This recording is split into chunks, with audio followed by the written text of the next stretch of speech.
નમસ્કાર 3 વાગ્યાની તમામ મહત્વપૂર્ણ ખબરો સાથે હું છું હેતવી અને હાલ મહત્વના સમાચાર આવી રહ્યા છે ખાસ કરીને રાજ્યવાસીઓ માટે જે રીતે હવામાન વિભાગ દ્વારા આગાહી કરાઈ છે તમામ ખેડૂતો માટે પણ આનંદના સમાચાર છે 15 જૂનની આસપાસ ચોમાસું બેસી શકે છે હવામાન વિભાગે ચોમાસા અંગે આગાહી આપી છે દેશમાં ચોમાસાએ વિધિવત રીતે એન્ટ્રી કરી દીધી છે ગુજરાતમાં 15 જૂનની આસપાસ ચોમાસું બેસી શકે છે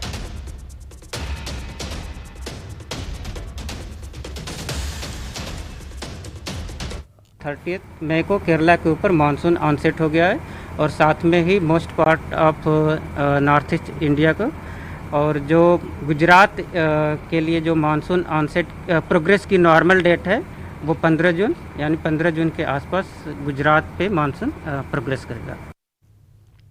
तो आखरी गर्मी में गुजरात वासियों ने राहत मळशे कारण के तेज पवन फूंकावानो छे जेने लईने गर्मी में राहत मळशे 3 દિવસ સુધી ગુજરાતમાં પવન ફૂંકાશે રાજ્યના 4 જિલ્લામાં 3 દિવસ સુધી વિન્ડ એલર્ટ આપવામાં આવ્યું છે ગુજરાતના 4 જિલ્લામાં આંધી વંટોળની આગાહી છે બનાસકાંઠા પાટણ કચ્છ અને સુરેન્દ્રનગર માટે આગાહી અપાઈ છે 25 થી 30 કિલોમીટરની ઝડપે પવન ફૂંકાઈ શકે છે છેલ્લા 24 કલાકમાં ગુજરાતમાં સૌથી વધુ 42.8 ડિગ્રી તાપમાન અમદાવાદનું નોંધાયું છે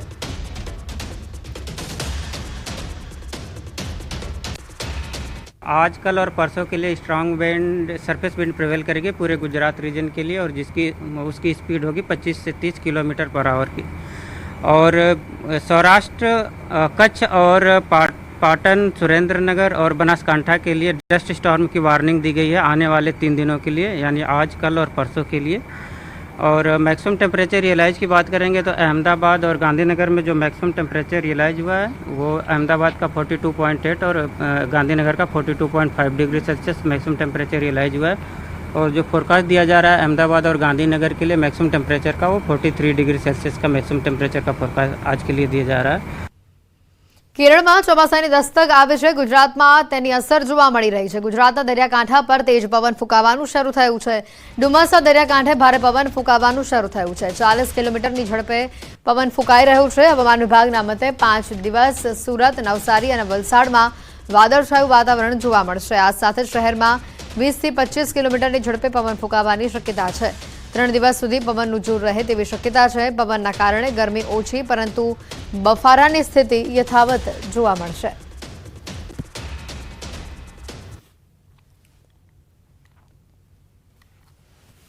હવામાન ખાતાની આગાહીના પગલે ન્યૂઝ 18 ગુજરાતીની ટીમ પહોંચી છે સુરતના ડુમસ દરિયાકાંઠે દક્ષિણ સુરત તેમજ દક્ષિણ ગુજરાતના દરિયાકાંઠાના વિસ્તારની અંદર આગામી 24 કલાકમાં 40 કિલોમીટરની ઝડપે પવન ફૂંકાવાની આગાહી કરવામાં આવી છે આગામી 5 દિવસ સુધી સુરત નવસારી વલસાડ તિથલ તેમજ દરિયાઈ વિસ્તારો પર વાદળછાયું વાતાવરણ રહેશે એવી હવામાન ખાતાએ આગાહી કરી છે હવામાન ખાતાની આગાહીના અનુસાર તીવ્ર દબાણને કારણે 40 કિલોમીટરની ઝડપે પવન ફૂંકાઈ શકે એવી શક્યતાઓ હાલ હવામાન ખાતાએ જાહેર કરી છે આ સાથે શહેરમાં પણ 20 થી 25 કિલોમીટરની ઝડપે પવન ફૂંકાવાની શક્યતાઓ હાલ વર્તાઈ રહી છે આગામી 3 દિવસ સુધી પવનનું જોર રહે એવી શક્યતા પણ હવામાન ખાતાએ જણાવી છે ખાસ કરીને ડુમસના દરિયાકાંઠે હાલ વેકેશનનો માહોલ હોય પ્રવાસીઓનો પણ ધસારો જોવા મળી રહ્યો છે ધસીને તમે જોઈ રહ્યા હતા કે પ્રવાસીઓ પણ અહીં એટલા જ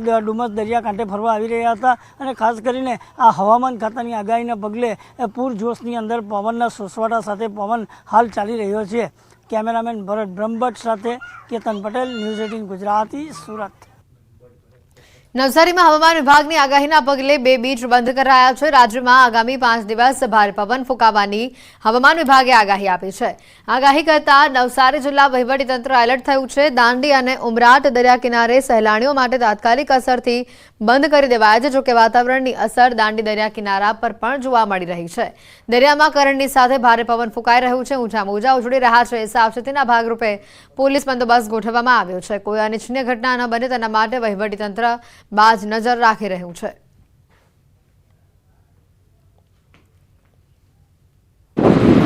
2/6/2024 સુધી રાજ્યમાં ભારે પવન ફૂંકાવાની શક્યતા રહેલી છે જેને ધ્યાનમાં રાખીને મહેરબાન કલેક્ટર સાહેબના આદેશ મુજબ જિલ્લા વહીવટીતંત્ર દ્વારા નવસારી જિલ્લામાં આવેલ દાંડી અને ઉભરાટના દરિયા કિનારાઓમાં તકેદારીના ભાગરૂપે તાત્કાલિક અસરથી બંધ રાખવામાં આવેલ છે અમદાવાદમાં પાણી મુદ્દે મહિલાઓ રણચંડી થઈ છે. મહિલાઓ એમસીના કર્મચારીને ધક્કે ચડાવ્યા છે. ગોમતીપુર સબ ઝોનલ કચેરી ઓફિસમાં તોડફોડ કરીને ઓફિસમાં રહેલ ફર્નિચર બહાર ફેંકી દેવામાં આવ્યું. સાથે જ મહિલાઓએ ખાલી ડોલ અને થાળી વેલણની સાથે વિરોધ પ્રદર્શન કર્યું. અચાનક હલ્લાબોલ થતા પોલીસને બોલાવવાની પણ ફરજ પડી હતી.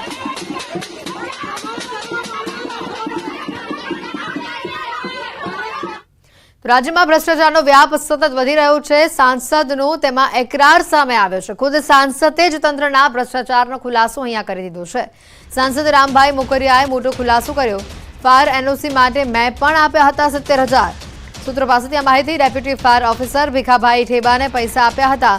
જે સમયે હું બિઝનેસમેન હતો ત્યારે આપ્યા હતા પૈસા. સાંસદ બન્યા બાદ ઠેબા પાસેથી મંગાવ્યા હતા પરત આ રૂપિયા. ભીખાભાઈ ઠેબાએ કવરમાં 70,000 નાખી પરત કર્યા. રાજકોટ મનપામાં પૈસા વગર કોઈ કામ થતું નથી. આ વાત ખુદ સાંસદે જ કહી છે.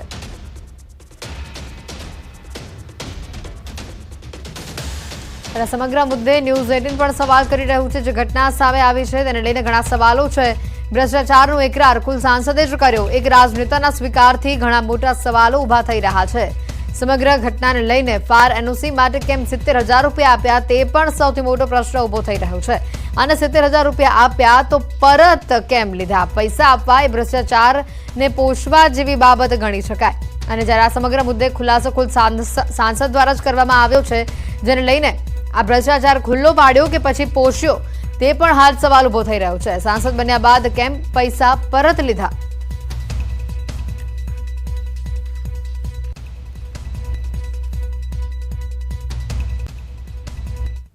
રામ મોકરિયા આપણી સાથે છે. રામભાઈ, તમે 70,000 રૂપિયા આપ્યા હતા એનઓસી માટે? એ તો જૂની વાત થઈ ગઈ ને બેન. હા, એટલે આપ્યા હતા ને, અમે તો એ જ પૂછી અત્યારે તમે તપાસ એ કરો બેન હા કે જે ગુનેગારો છે, જેના નામ આવ્યા છે અને 27-28 લાશો પડી છે, એ કોને પાપે પડીને કયો અધિકારી એમાં સંડોવાયેલ છે એની બેન તપાસ કરો. આ મારો મુદ્દો ડાયવર્ટ થાય છે અને આ લોકોને બચાવવાની વાત છે અને મને ખોટો બ્લેમ કરે છે. ક્યાં હું હાલે એ બધી દુનિયા આખી જાણે છે. તમારા પત્રકાર રાજકોટના જાણે, બધા જાણે છે. તમે ખાલી એટલી તપાસ કરો કે કોના તરફથી છે ને કોની આની ભલામણ કરી છે. એની જે હાલત છે ને એ પરિસ્થિતિ છે ને એનું તમે ચેક કરો. જે અધિકારીમાં ભ્રષ્ટાચારી છે, જેને ગુનો કર્યો, જે કર્યું આટલા 4-4 વર્ષ સુધી ત્યાં ચાલતું હતું, કેમ કોઈને ખબર ન પડી? હવે એમાં તો મારે કઈ કહેવાનું નથી. ઘણું બધું કહેવાઈ ગયું છે. હું તો તમને એટલું જ કહું કે આની તપાસ કરો, ક્યાં ભ્રષ્ટાચાર છે, શું કર્યું. આપના મતે કોણ લાગે છે રામભાઈ? આટલી લાશો ઢળીને આવો બનાવ બન્યો ને, પ્રતિનિધિ છો ને, આપ લોક પ્રતિનિધિ છો રામભાઈ, અને આપ ખુલીને બોલી શકો છો. એટલા માટે અમે આપને પૂછી રહ્યા છે, કારણ કે બીજા લોકોને આવી રીતે ન ભોગ લેવાય એટલા માટે આપું છું. તો ભ્રષ્ટાચાર અંગે સાંસદના એકરાર પર હવે કોંગ્રેસે પણ ઝંપલાવ્યું છે. પ્રવક્તા મનીષ દોશીએ પણ સવાલો ઉઠાવ્યા છે. ભાજપાના હાલના સાંસદ ખુદ કબૂલે છે કે તેમને ફાયર એનઓસી માટે 70,000 રૂપિયા ચૂકવા હતા. સાંસદ બનતા પાછા મળી ગયા. પણ આનાથી મોટી ભ્રષ્ટાચારના કચ્ચા ચીઠા ભાજપા સરકારના મોડેલના બીજા ક્યાં હોઈ શકે? સામાન્ય જનતા રોજ બરોજના કામ માટે પોતાના સામાન્ય જાતિના પ્રમાણપત્રો, સ્કોલરશીપથી માંડીને ખેડૂતે પોતાના દાખલા કઢાવવાના હોય, અન્ય કામ હોય, સાચા કામ માટે પણ લાંચ આપ્યા વિના કામ થતું નથી. દરેકમાં પ્રસાદી પ્રસાદી ને પ્રસાદી. આ ખેલનો કરોડો રૂપિયાનો કારોબારના કારણે ગુજરાતનો સામાન્ય માણસ લૂંટાઈ ગયો છે. રાજકોટ આ કાંડ પર કોંગ્રેસે સવાલ ઉભા કર્યા છે. કોંગ્રેસ પ્રવક્તા હેમાંગ રાવલના આક્ષેપ સામે આવ્યા છે. રાજકોટનો બનાવ અકસ્માત નહીં, હત્યાકાંડ. મોટા માથાને બાકાત રખાયા. બદલી સસ્પેન્ડ કરાયેલા નામ એફઆઈઆરમાં કેમ નથી?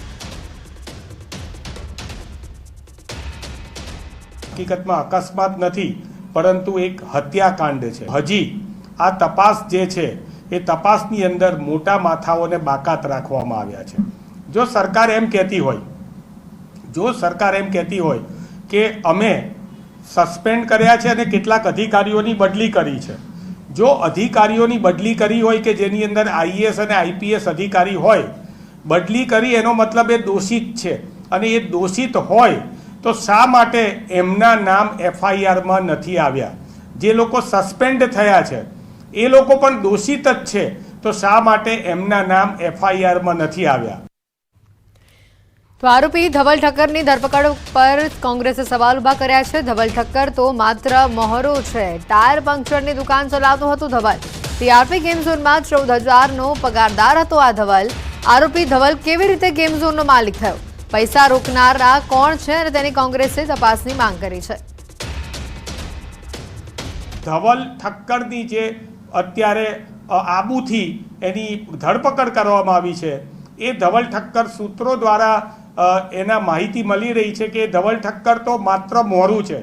અમદાવાદની અંદર ટાયર પંચરની દુકાન ધરાવનાર વ્યક્તિ અને રાજકોટની અંદર વિવિધ સ્પાની અંદર કામ કરનાર વ્યક્તિ અને ટીઆરપી મોલની અંદર જેને 14,000 રૂપિયાથી 15,000 રૂપિયા સુધીનો માત્ર જેનો પગાર હતો, એ કઈ રીતે આ ટીઆરપી ગેમ ઝોનની અંદર માલિક થઈ ગયો, એ મુખ્ય આરોપી બનાવ્યો છે એનો અમને કોઈ વાંધો નથી. પરંતુ એ ધવલ ઠક્કરનો CDR call detail record check કરીને અસલ આના આરોપીઓ કોણ છે, આની પાછળ પૈસા રોકાણ કરનાર IAS IPS અધિકારીઓ નેતાઓ કોણ છે, એની પણ તપાસ થવી જોઈએ. તો પાટનગર ગાંધીનગરમાં જ ફાયર સેફટીના નામે લાલિયાવાડી સામે આવી છે. ગાંધીનગર કલેક્ટર કચેરીમાં આપના કોર્પોરેટરે જાત તપાસ કરતા બેદરકારી સામે આવી હતી. જ્યાં મોટી સંખ્યામાં લોકો અવરજવર કરતા હોય છે, ત્યાં જ ફાયરના સાધનોનો અભાવ જોવા મળતા પ્રશાસન પર અનેક સવાલ ઊભા થયા છે. આપના કોર્પોરેટર તુષાર પરીખે કલેક્ટરને આવેદનપત્ર આપી આ બાબતે રજૂઆત કરી. 1-2 દિવસમાં આ બાબતે કાર્યવાહી પૂર્ણ કરવામાં આવશે તેવી નિવાસી અધિક કલેક્ટરે બાહેધરી આપી હતી. અને કલેક્ટર કચેરીમાં વોટર બેઝ ફાયર સિસ્ટમ ચાલુ હાલતમાં હોવાનો દાવો પણ કર્યો હતો. કલેક્ટર ઓફિસમાં જ્યાં પબ્લિકની આટલી બધી આવજાત થાય છે રોજબરોજ, ત્યાં જો આવી કોઈ અઘટિત ઘટના બની જાય તો તેનું જવાબદાર કોણ રહેશે? કલેક્ટર કચેરીમાં વોટર બેઝ જે વોટર હોઝવાળી જે પાઇપની સિસ્ટમ છે એ ચાલુ હાલતમાં છે અને એનો સમયાંતરે એનો ટેસ્ટ પણ થતો હોય છે અને એ વર્કિંગ છે. અને સાથે જે ફાયર એક્સ્ટિંગ્વિશરની વાત છે એ આશરે 200 જેટલા છે અને એ પણ ઘણા રિફિલ કરવાના ચાલુ છે. પંચમહાલથી વધુ સમાચાર આવી રહ્યા છે. સરકારી હોસ્પિટલમાં દારૂની બોટલો સામે આવી છે. દારૂની ખાલી બોટલોનો જથ્થો જોવા મળ્યો છે. ઘોગંબા સરકારી હોસ્પિટલની અગાસી પર જોવા મળી બોટલો. ડસ્ટબિન અને ગેલેરીમાં જોવા મળી દારૂની બોટલો. હોસ્પિટલમાં દારૂની બોટલ કોણ લાવ્યું તે મોટો સવાલ છે. હોસ્પિટલના ઉપરના માળે રાખવામાં આવેલા ડસ્ટબિનમાં પણ વિદેશી દારૂની ખાલી બોટલો જોવા મળી. આ જગ્યા જવા માટે સીડીના દરવાજાને તાળું મારવામાં આવ્યું. તેમ છતાં કેવી રીતે પહોંચી દારૂની અહીંયા ખાલી બોટલો? સરપંચ સહિત રોષભેર વિદેશી દારૂની બોટલો હોસ્પિટલમાં જોવા મળતા તમામ લોકો રોષે છે. તપાસની માંગ કરી રહ્યા છે. હોસ્પિટલ અધિક્ષક વિદેશી દારૂની ખાલી બોટલો મળી આવવા અંગે પોલીસની મદદ લઈ તપાસ કરવા જણાવી રહ્યા છે. હોસ્પિટલમાં લાગેલા CCTV કેમેરા સિસ્ટમના ફૂટેજ હોય તો તે પણ ચેક કરવા જોઈએ અને હોસ્પિટલમાં તમામ જગ્યાને પણ CCTV કેમેરા સજ્જ કરવી જોઈએ તેવી પણ માંગ ઉઠી છે. છેક ધાબા ઉપર કે જે ધાબાની ચાવી સુપ્રિન્ટેન્ડન્ટ સાહેબની પાસે રહેતી હોય છે, એ ધાબા ઉપર દારૂની બોટલો હોય છે, પાછળના ભાગે દારૂની બોટલ હોય છે. ત્યારે સવાલ એ રહ્યો કે ફક્ત સ્ટાફનું જે રોજના રડે છે, તો આ કેમ્પસમાં છેક ઉપર એમની કસ્ટડીમાં જે જગ્યા છે એ જગ્યા સુધી દારૂની બોટલ પહોંચે છે ને એમને પોતાને ખબર નથી. ત્યારે મોટી આશ્ચર્યની વાત છે. અમે એવું પોલીસને પણ વિનંતી કરીએ કે આની બિલકુલ ઝીણવટભરી તપાસ થાય અને જે પણ જવાબદાર હોય જવાબદારો સામે કડકમાં કડક કાર્યવાહી થાય. આના માટે આપણે પોલીસ ક્ષેત્ર જોડે પણ પોલીસ ચોકીમાં પણ એક ફરિયાદ આપણે ફોર્મલ કરી દઈશું કે આ રીતે કોઈ ઘૂસ ના મારી જાય અને અઘટિત ઘટના ન બને. બાકી આપણા ક્લાસ 4 રીતે એક ચોકીદાર રાત્રે પણ છે નહીં, પરંતુ બીજી વધારાની વ્યવસ્થા કરીને ચોકીદારી કરી શકે એવી આપણે આગળથી વ્યવસ્થા કરીશું. ગાંધીના ગુજરાતમાં દારૂની બંધી છે, તેમ છતાં ક્યાંક સરકારી જે બિલ્ડિંગ કહેવાય એમાં જો દારૂ અને બિયરની ખાલી બોટલો જોવા મળે તો ચોક્કસ ચોંકી જવાય અને વિચાર પણ આવે કે ક્યાંથી આવી હશે, કેવી રીતે આવી હશે, કોણે પીવામાં ઉપયોગ કર્યો હશે. હાલ આપણે ઘોગંબા તાલુકાના જે મુખ્ય સામૂહિક આરોગ્ય કેન્દ્ર છે ત્યાં છે, ત્યાંના હું સીધા આપણે દ્રશ્યો બતાવીશ. ઘોગંબા જે રેફરલ હોસ્પિટલ છે તેના અંદરના ભાગના દ્રશ્યો છે. આ બિલ્ડિંગ છે જેમાંથી ઉપરના ભાગેથી આવતો જે વિભાગ છે તે છે આ તળિયા સુધી આવતા વિભાગમાં આપ જોઈ શકો છો દારૂની ખુલ્લી જે બોટલો પડી છે. અહીંયા જે દારૂ પીધા બાદ બોટલો ફેંકી દેવામાં આવી છે. ત્યારે આ બાજુના પણ હું દ્રશ્ય બતાવીશ. ચોક્કસ એક સવાલ ઉઠે કે આ અહીંયા કેવી રીતે આવી હશે. જો કે જે હોસ્પિટલના સત્તાધીશો છે તેઓ દ્વારા પોલીસના માધ્યમથી તપાસ કરવામાં આવશે એવું જણાવી રહ્યા છે.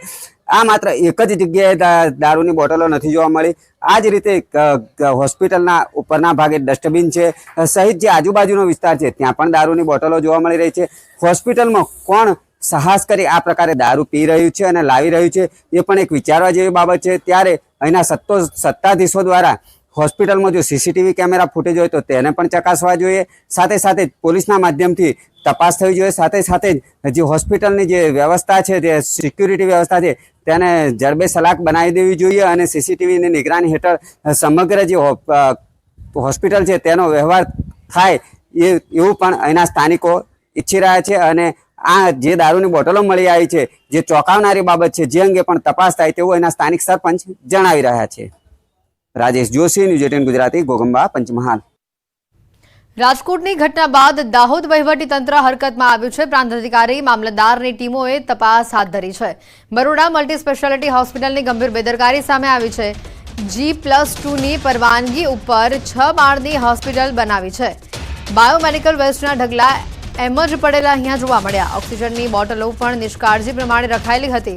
હોસ્પિટલમાં અનેક પ્રકારની ક્ષતિઓ સામે આવી છે. હોસ્પિટલમાં દાખલ દર્દીઓને અન્ય હોસ્પિટલમાં મોકલાય છે. તંત્ર દ્વારા હોસ્પિટલને સીલ કરવાની કાર્યવાહી હાથ ધરવામાં આવી.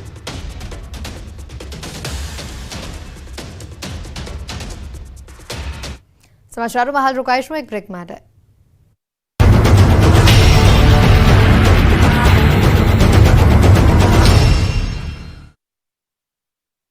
अपने आउट પાત્રક માજુમ નદીઓ પર આવેલા ચેકડેમોમાં જ્યાં થોડા ઘણા પાણી હતા તે પણ આકરા તાપમાનના કારણે ઉડી ગયા છે. તળાવના તળિયા દેખાતા પશુઓ પાણી વગર વલખા મારે છે. પાણી આપોની પોકાર કરી રહ્યા છે. એટલું જ નહીં, પશુઓના જીવન સહારો છીનવાઈ રહ્યા છે. ઘાસચારો સુકાઈ ગયો છે. મેઘરજ ભિલોડામાં તો સિંચાઈના પાણી વગર હજારો હેક્ટર જમીન ખુલ્લા મેદાન જેવી બની ગઈ છે. જો હવે ચોમાસું ખેંચાશે તો અહીંયા દુષ્કાળ જેવી સ્થિતિનું નિર્માણ થશે. કેરળમાં કાલે ચોમાસાના થઈ શકે છે શ્રી ગણેશ. 24 કલાકમાં કેરળ પહોંચી શકે છે ચોમાસું. કેરળ અને પૂર્વોત્તર એક સાથે પહોંચી શકે છે ચોમાસું. કેરળથી હજુ 100 કિલોમીટર જેટલું દૂર ચોમાસું. કેરળમાં કોચી અને એર્નાકુલમમાં જામ્યો વરસાદી માહોલ. શહેરમાં વરસાદ શરૂ થતા વિઝિબિલિટી ઘટી. અનરાધાર વરસાદથી વાહન ચાલકોને પડી હાલાકી. રસ્તા પર પાણી વહેતા થયા. કેરળમાં તિરુવનંતપુરમમાં પણ વરસાદ ખાબક્યો. મુશળધાર વરસાદથી શહેરના પૂર્વ કિલ્લા વિસ્તારમાં પાણી ભરાયા. વરસાદના કારણે જનજીવન અસરગ્રસ્ત થયું. આસામના ગુવાહાટીમાં ચક્રવાત રેમલની અસરના પગલે મુશળધાર વરસાદ વરસ્યો. આસામ સહિત અન્ય પૂર્વોત્તર રાજ્યોમાં ભારે વરસાદને પગલે બ્રહ્મપુત્રા નદીનું જળસ્તર વધ્યું. કાંઠા વિસ્તારના લોકોને એલર્ટ કરાયા. મેઘાલયમાં પણ વર્તાઈ રેમલ વાવાઝોડાની અસર. શિલોંગમાં ધોધમાર વરસાદ બાદ જળબંબાકારની સ્થિતિ. અનેક વિસ્તારમાં લોકોના ઘરોમાં પાણી ભરાયા. ભારે વરસાદના કારણે જનજીવન પ્રભાવિત થયું. મણિપુરમાં પણ વર્તાઈ રેમલ વાવાઝોડાની અસર. ઇન્ફ્લામમાં તોફાની પવન સાથે ધોધમાર વરસાદ. મણિપુરમાં અનેક નદીઓમાં પાણીનો ધસમસતો પ્રવાહ વહેતો થયો. ધોધમાર વરસાદના કારણે અનેક વિસ્તારોમાં જળબંબાકારની સ્થિતિ. મણિપુરમાં પણ ધોધમાર વરસાદથી જનજીવન પ્રભાવિત થયું. ઇન્ફ્લામ શહેરમાં ભારે વરસાદથી જળબંબાકારની સ્થિતિ સર્જાઈ. ઉપરાંત ઉત્તરીય EOC, ઉત્તરીય કાંગલા ગેટ અને ઇન્ફ્લામની બજારોમાં પાણીનો ધસમસતો પ્રવાહ વહેતો થયો. અસમમાં જળબંબાકારની સ્થિતિ. મુશળધાર વરસાદથી જળાશયો ઓવરફ્લો થયા. નદીમાં પાણી છોડાતા બરપાની નદી પર બનાવેલો પુલ પાણીના પ્રવાહમાં તણાયો. પુલ તણાતા અનેક ગામો સંપર્ક વિહોણા થયા. આસામમાં શિમલુગુડીને ડાલિમ્બરી, પુથવીમારી અને શાલમારા સાથે જોડતો પુલ તૂટી પડ્યો. બરપાની નદીના પૂરના પાણીના કારણે અનેક ગામના સંપર્ક કપાયા. માધવપર, લંગજપ, જુરીપર, શિમલુગુરી સહિતના અનેક ગામો પાણીમાં ગરકા. આસામના નાગાંવ જિલ્લાના કામપુર વિસ્તાર પાણીમાં ગરકાવ. બોરપાની નદીના જળસ્તરમાં વધારો થતા નજીકના વિસ્તારોમાં પાણી ભરાયા. નદી કાંઠાના વિસ્તારમાં આવેલા ઘરોમાં પણ ઘૂસ્યા પૂરના પાણી. કામપુર વિસ્તારમાં વરસાદી કહેરના દ્રશ્યો. લોકોના ઘરોમાં પાણી ભરાતા ઘરવખરી પલળી ગઈ. કેટલાય લોકો પોતાનું ઘર છોડીને અન્ય સ્થળ પર સ્થળાંતર કરવા મજબૂર થયા. લોકો કેડસમાં પાણીમાં થઈને રોજિંદા કામો કરવા મજબૂર બન્યા. અનેક વિસ્તારોમાં રસ્તાઓ પર નદીઓ વહેતી હોય તેમ લોકો બોટ લઈને અવરજવર કરી રહ્યા છે. પાણીના ભરાવાના કારણે અનેક ગામો સંપર્ક વિહોણા. લોકો વરસાદી કહેરના કારણે ત્રાહિમામ પોકારી ઉઠ્યા. આસામના હોજાઈમાં કપિલી નદીનું જળસ્તર વધતા અનેક વિસ્તારોમાં પાણી ભરાયા. કાચા મકાનોમાં પાણી ભરાતા લોકોને ભારે હાલાકી ભોગવવાનો વારો આવ્યો. વરસાદી પાણી ઘરમાં ઘૂસતા ઘર વખરી પલળી. રસોઈ બનાવવામાં સર્જાઈ રહી છે સમસ્યા. આસામના અનેક વિસ્તારોમાં ધોધમાર વરસાદના કારણે પૂર જેવી સ્થિતિ.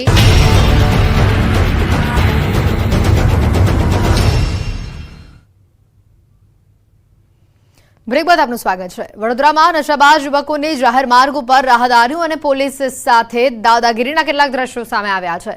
મોડી રાત્રે માર્કેટ 4 રસ્તા નજીક રિક્ષામાં દારૂની મહેફિલ માણી નશામાં ધૂત યુવકોએ તોફાન મચાવ્યું. સાથે જ રાહદારીઓએ ઠપકો આપતા તીક્ષ્ણ હથિયાર બતાવતા રાહદારીઓમાં ભય ફેલાયો. ભારે હોબાળો થતા પોલીસે ઘટના સ્થળે પહોંચી નશાબાજોની અટકાયત કરી.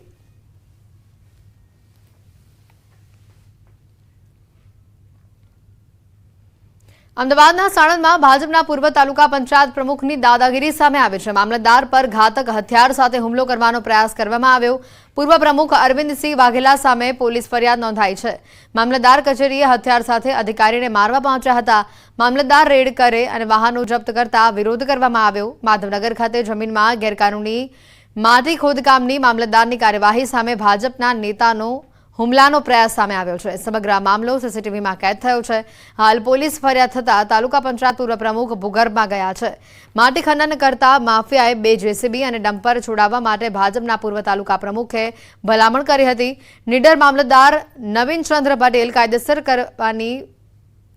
તેઓને કરાતા ભાજપ નેતા ધાર્યું લઈ મામલતદાર કચેરીમાં ઘૂસી ગયા. જોકે મામલતદાર ઓફિસમાં ન હોવાનો પ્રયાસ નિષ્ફળ ગયો. જીઓલોજી ડિપાર્ટમેન્ટના અધિકારીની શંકાસ્પદ ભૂમિકા સમગ્ર ઘટનામાં સામે આવી છે. જીઓલોજી ડિપાર્ટમેન્ટના અધિકારીએ 2 વખત રિપોર્ટની પૂર્તતા કરવા મામલતદારને પરત મોકલી આપ્યા. સરકાર અને એસીબીના અધિકારીઓ જીઓલોજી ડિપાર્ટમેન્ટના આ શંકાસ્પદ અધિકારીની તપાસ હાલ કરી રહ્યા છે. સુરેન્દ્રનગર જિલ્લામાં રખડતા ઢોરોનો ત્રાસ હવે માથાનો દુખાવો સમાન બન્યો છે. કારણ કે ચોટીલા નગરપાલિકામાં ફરજ બજાવતા રોજમદાર મહિલા સફાઈ કામદારે રખડતા આખલાએ અડફેટે લીધી. આ સમગ્ર બનાવ સીસીટીવીમાં કેદ થયો. મહિલા સફાઈ કામદાર ચોટીલાના આણંદપુર રોડ ઉપર સફાઈ કામ કરી રહ્યા હતા અને તે દરમિયાન જ આખલાએ તેઓને અડફેટે લીધા.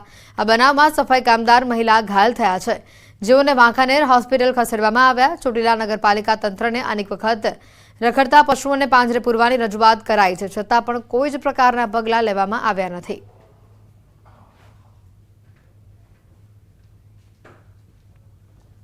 જૂનાગઢમાં દીપડાનો હુમલો સીસીટીવીમાં કેદ થયો છે. જેતપુર હાઈવે નજીક ચોકી ગામ પાસે આ બનાવ બન્યો છે, જેમાં દીપડાએ કરેલા શ્વાનનો શિકાર એ સીસીટીવીમાં કેદ થયો છે. સીસીટીવીમાં સાફ જોઈ શકાય છે કે પહેલા શ્વાનને જોઈને ખૂંખાર દીપડો ડરીને ભાગે છે અને તે બાદ ચાલાક દીપડો શ્વાન સૂઈ ગયો ત્યારે ફરી ત્યાં પાછો આવે છે અને સૂતેલા શ્વાન પર બિલ્લી પગે નજીક આવીને શ્વાન પર હુમલો કરી દે છે.